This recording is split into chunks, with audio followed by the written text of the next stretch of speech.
অন্য দিনের মতো আমার আরও একটি ব্লগে আপনাদের সবাইকে জানাই অনেক স্বাগত। বড়দের জানাই অনেক প্রণাম আর ছোটদের জানাই অনেক অনেক অনেক ভালোবাসা। আর আমার এই পরিবারে নতুন যারা এসছেন তাদেরকেও জানাই অনেক ভালোবাসা। আমার এই ছোট্ট পরিবারটাকে একটু একটু করে এগিয়ে নিয়ে যেতে আপনাদের অনেকটা ভূমিকা আর আপনাদের সহযোগিতা আমার কাছে অনেকটা কাম্য। এটা ছিল আমার গুরু পূর্ণিমার ব্লগ।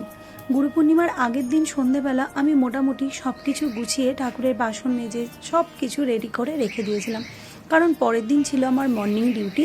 আর গুরু পূর্ণিমার দিনটা যেমন গুরু পূর্ণিমার জন্য ভীষণ স্পেশাল ছিল, তার আরও একটা কারণ ছিল। সেদিন ছিল আমাদের হসপিটালের মানে আইএলএস সল্টলেক হসপিটালের 25th ফাউন্ডেশন ডে।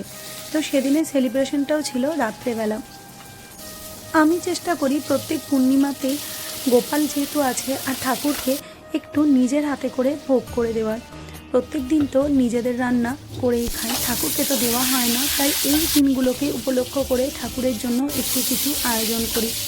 আমি বাড়িতে পুরোহিত ডেকে পুজো করাতে পারি না, কারণ আমার টাইমের সাথে হয়তো মিল হবে না আর আমি ছুটিও নিতে পারবো না, যে কারণে আমি নিজের ঘরে যতটুকু পারি মন থেকে ভক্তি করে ঠাকুরকে একটু ভোগ করে দিই। আজকের দিনে গুরু পূর্ণিমায় আমি ঠাকুরকে দিয়েছিলাম 5 ভাজা, একটু পোলাও, লুচি, পায়েস আর আমরা দিয়ে একটু চাটনি আর পাঁপড় ভাজা, এই আজকে ঠাকুরকে করে দিয়েছিলাম। আর যেহেতু পূর্ণিমা একটু সিন্নিভোগ তো থাকবে, তাই আগের দিন রাত্রেবেলাতেই সব কিছু কেটে জোগাড় করে গ্যাসের কাছে রেখে দিয়েছিলাম। পরের দিন ছিল সকালবেলা আমার মর্নিং ডিউটি, 8টা থেকে ডিউটি, তাই ডিউটি যাওয়ার আগে ঠাকুরকে নিজের মতো করে যতটা পেরেছিলাম করে দিয়ে গেছিলাম। তারপরে আমাদের আবার সন্ধেবেলায় ছিল প্রোগ্রাম মানে ওই যে বললাম হসপিটালের আইএলএস ডে মানে ফাউন্ডেশন ডে আর আমাদের ডক্টর স্যারের বার্থডে। তো সেদিনটা একটুখানি প্রোগ্রাম হয়, তো সেটা দেখতে যাওয়ার ইচ্ছে ছিল, তাই আমরা ওখানেই সন্ধেবেলা যাব বলে সমস্ত পুজো আমি সকালবেলা ঠাকুরকে দিয়ে বেরিয়েছিলাম, না হলে সারাটা দিন মনটা যেন কেমন করতো। আমরা যেহেতু রামকৃষ্ণদেবের দীক্ষিত আর আমাদের দীক্ষাগুরু হলেন স্বামী বাগীশানন্দ মহারাজজি, তেনাকেও জানাই অনেক প্রণাম আমার তরফ থেকে। আমরা জানি যে গুরু আমাদের সঠিক পথে সবসময় চালনা করে। গুরু ব্রহ্মা গুরু বিষ্ণু গুরুদেব মহেশ্বর গুরু সাক্ষাৎ পরম ব্রহ্ম তৎময় শ্রী গুরুবে নমঃ। গুরু ব্রহ্মা মানে ব্রহ্মা এই জগতের স্রষ্টা, গুরুকে সেই ব্রহ্মার সাথেই তুলনা করা যায়।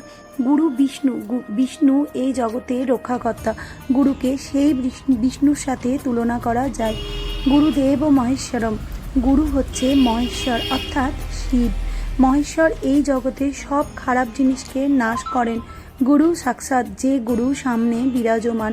পরম ব্রহ্ম, তিনি সর্বশ্রেষ্ঠ ব্রহ্মার আসন লাভ করেছেন, তস্মাৎ শুধুমাত্র তাকে।